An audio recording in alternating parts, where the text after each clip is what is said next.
Hey everybody, D Garcia here, and today we're taking a look at a little trick-taking card game here called Junkie.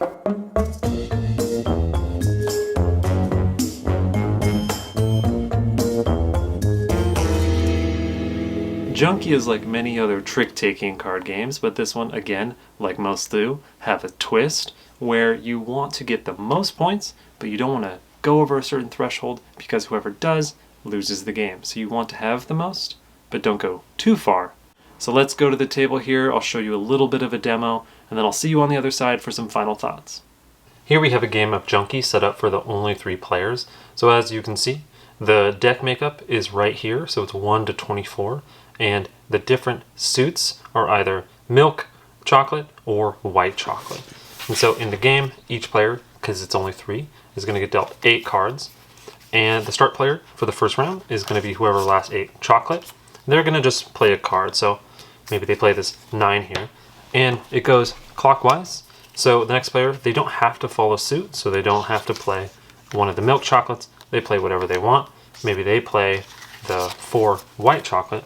And how the game works is, so let's finish this trick maybe with this 7 here, is whoever plays the second highest will take the trick. So they're just going to take the trick into their hand, and the reason they would split this up is at the end of the game, they're trying to see what the difference is between the number of white chocolate cards they took and milk chocolate cards they took. So let's fast forward to at the end of the 8th trick. Let's say this is the blue heart player over here and we're scoring for them. So they get points equal to the difference in the white and milk chocolate they won. So in this case, they won 4 white, 2 milk, so they'll have a 2 difference, so they'll move up 2 on the track.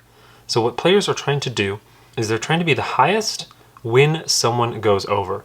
So let's say later on, red takes 3, green takes 3, blue takes 3, or green takes 1, red takes 1, blue takes 2.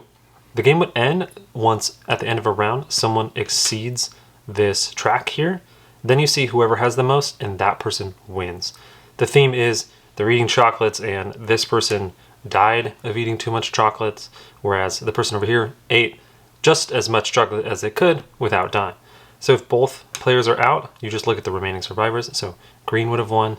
This means no one would have won. And again, say the game was like this, and both these players shot over.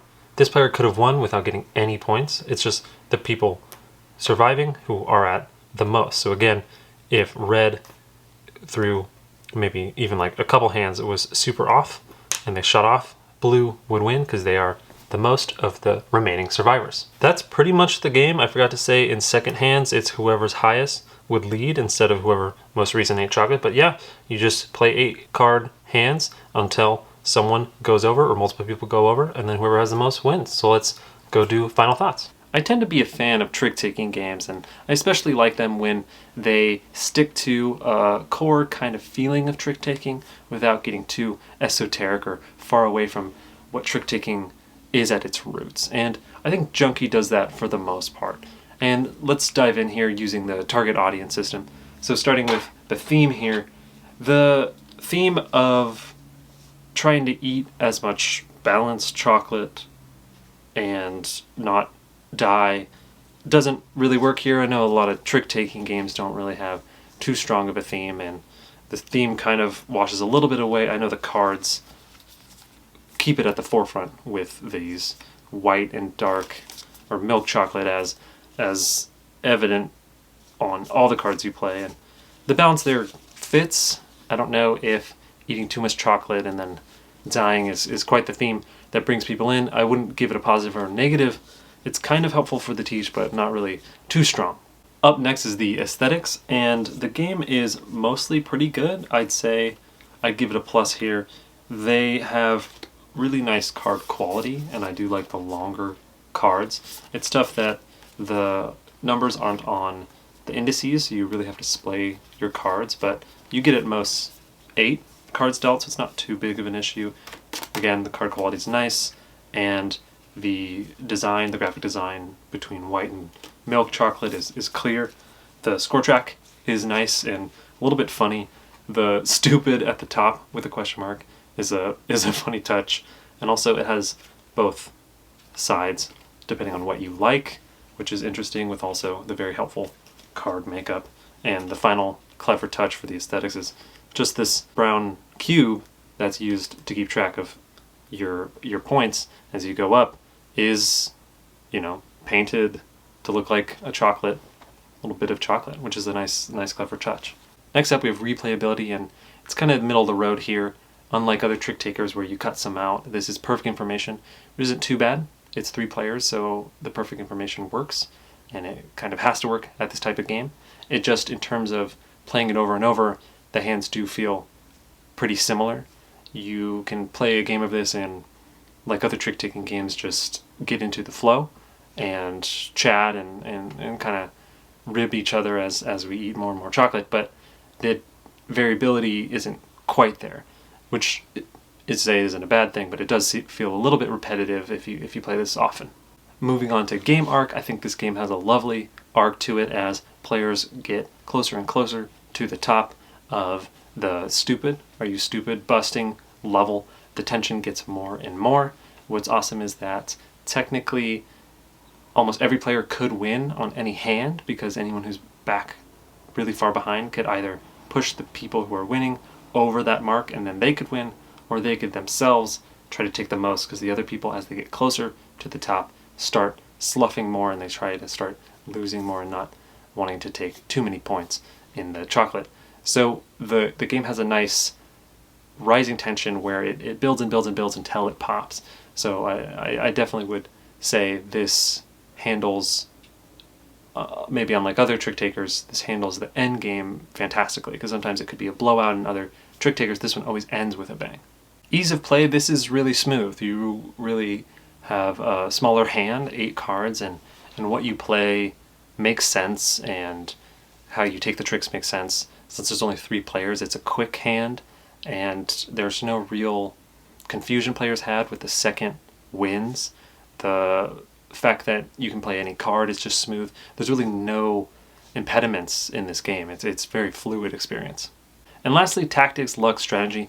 This game has a lot to it. I feel like what you play when is super important. How you push yourself to that peak is very important.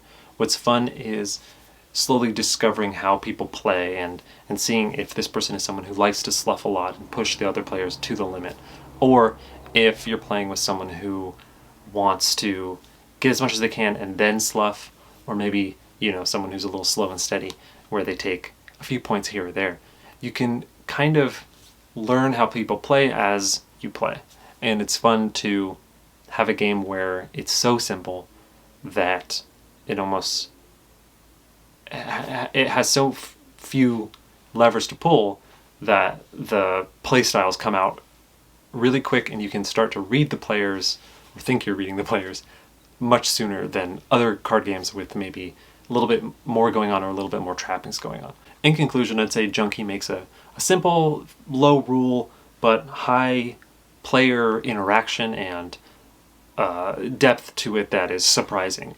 And it is one of, again, these kind of small form Japanese trick takers where the twist might not seem too wild at times, but it really, the simplicity in the twist kind of branches into a lot of interesting decisions and kind of a very wide amount of gameplay and game space.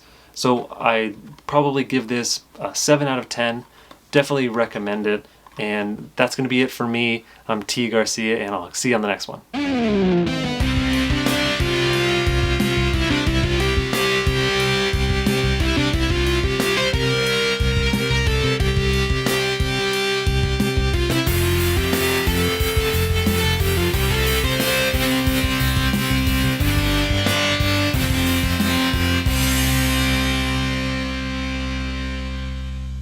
Alrighty, that's it, folks.